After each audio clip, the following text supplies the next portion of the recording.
नफ्स ज़ाइक़तुल मौत। सदक़ल्लाहु मौलाना अल अज़ीम व बल्लगना रसूलुहुन नबियुल करीम। इन्नल्लाह व मलाइकतहु युसल्लूना अलन नबी या अय्युहल्लज़ीना आमनू सल्लू अलैहि व सल्लिमू तस्लीमा। अस्सलातु वस्सलाम।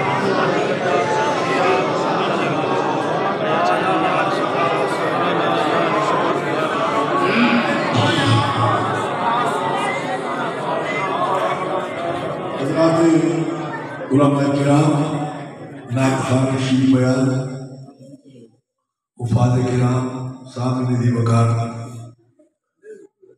आज की ये महफिल पाक मजलिस मालिका जनाब शेख मोहम्मद मुनीर साहब, हमारे बड़े मुखलिस साथी शेख मोहम्मद रफीक साहब के बिरादर, उनके खत्म चेहरे की महफिल पाक में हम सब यहाँ जमा हैं। हर एक ने दुनिया से जाना है, ये हम सबको पता है।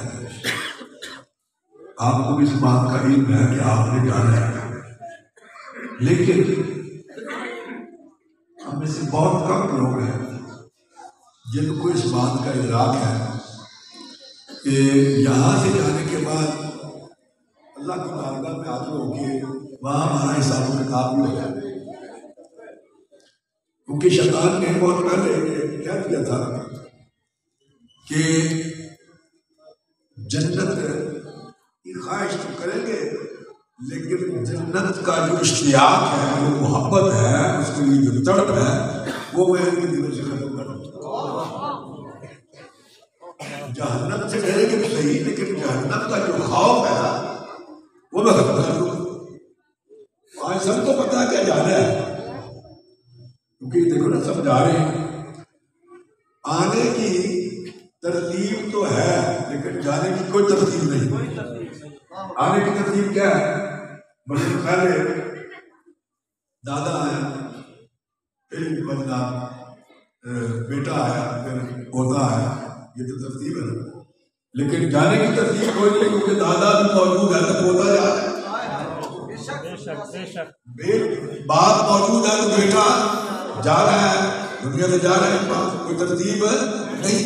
और सब तो पता है कि हमने जाना है, लेकिन हम गाफिल हो चुके हैं। आज हर इंसान परेशान है, जिसको भी आप देखें हर इंसान परेशान है। वजह क्या है कि हमने अहकाम इलाहियत उनको छोड़ दिया।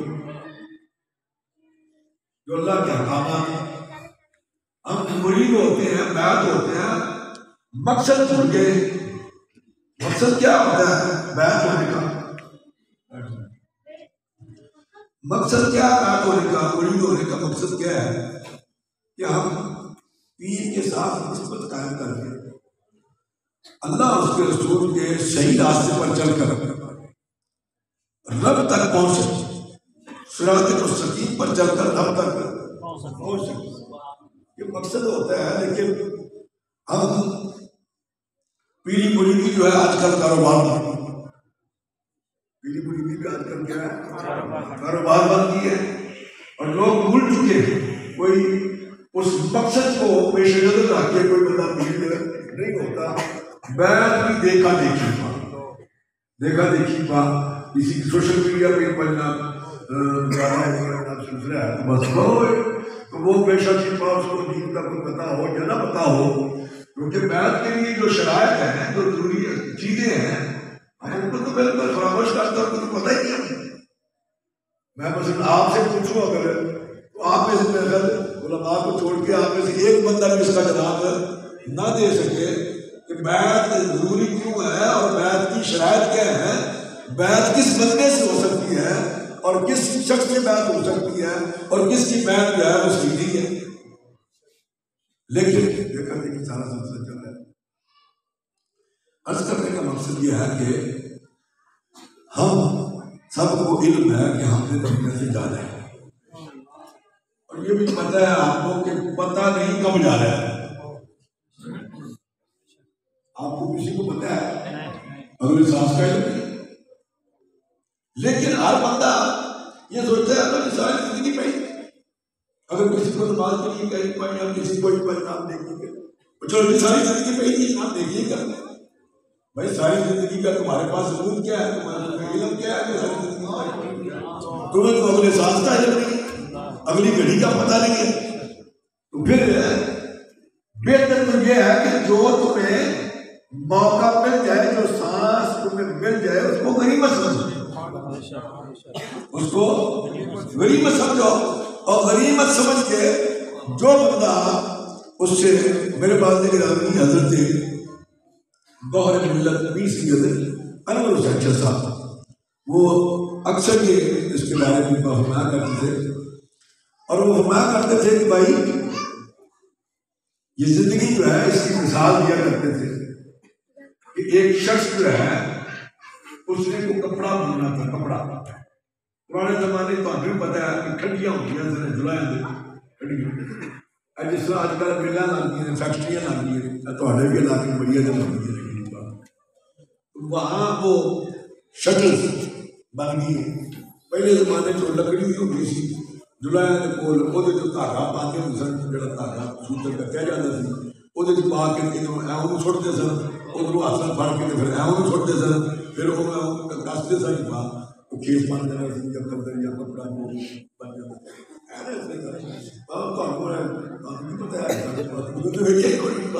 मैं देखा खड़िया पुराने, आजकल अगर देखना हो कि जो फैक्ट्री है उनमें आप देख सकते हैं, उसको क्या कहते हैं? शटल, शटल इंग्लिश में शटल। तेरे पुराने जमाने में भी याद राज खड़िया कपड़ा फिर जरा काम छोड़ते राज।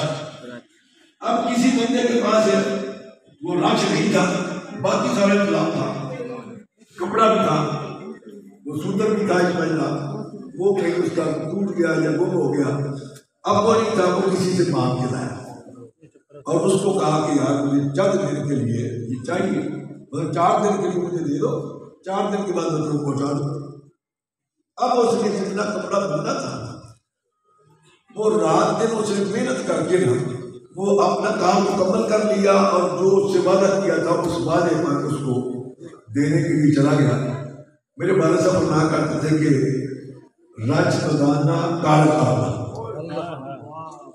ये समझने वाली बात है, राज बगाना कार्य अपना, कारज काम को कहते हैं पंजाबी, राज बगाना कार्य अपना बरतला विचार, लाख लानत तेरे सुथरे, लाख लानत तेरे सुथरे आजे दमदा करे विचार, ये दमदा करे। अब मैं कहते कि भाई वो राज किसी से मांग के लेके आया, वक्त पर उसको देना था, वक्त पर उसने रात दिन मेहनत करके अपना काम मुकम्मल कर दिया, जो कपड़ा बुन लिया उसका हो गया, जो कपड़ा बुन लिया वो उसका हो गया, जिसका राज था उसको जाकर दे दिया। इसकी मिसाल देखो, फरमाया करते थे कि भाई ये जिस्म जो है ये तुम्हारा नहीं है, ये जिस्म तुम्हारा नहीं है, ये तुम्हें मुस्तार मिला है। असी ऐसा सारा कुछ इस दुनिया में समझ लिया, जो हराम हलाल पीछा बगैर असी जनाब अपना, मैनू बड़ा दुख होता है कि साडा करप्शन जी साडा रगो रेशी सुना गई, और पाकिस्तान के मुआशरे के आखर के मस्जिद कई बार बड़ी तकलीफ होती है इस गल, बच्चे होते छोटे छोटे बात वो अगे आके बैठ गए, ना बहाने पैसे छोड़ दो एक बात, वो फिर की करते हैं इधरों वेख के इधरों वेख के पहले 10 रुपये करके हम थले करते हैं, फिर अगले 10 रुपये वेख के हम थले करते हैं, वेख नहीं रहा तो फिर ऐसा ऐसा और। अब ये बचपन से जब ये तरतीब बनेगी तो बड़े होकर फिर उसके बाद इसी किस्म के काम करते हैं। तो फरमाया कि ये जिस्म जो है ये तुम्हें उधार मिला है, ये जिंदगी जो है ये उधार है, और असल जिंदगी इसके बदले में जो आगे की जिंदगी है वो ये चंद रोजा जिंदगी हमारे किसी काम की, इसमें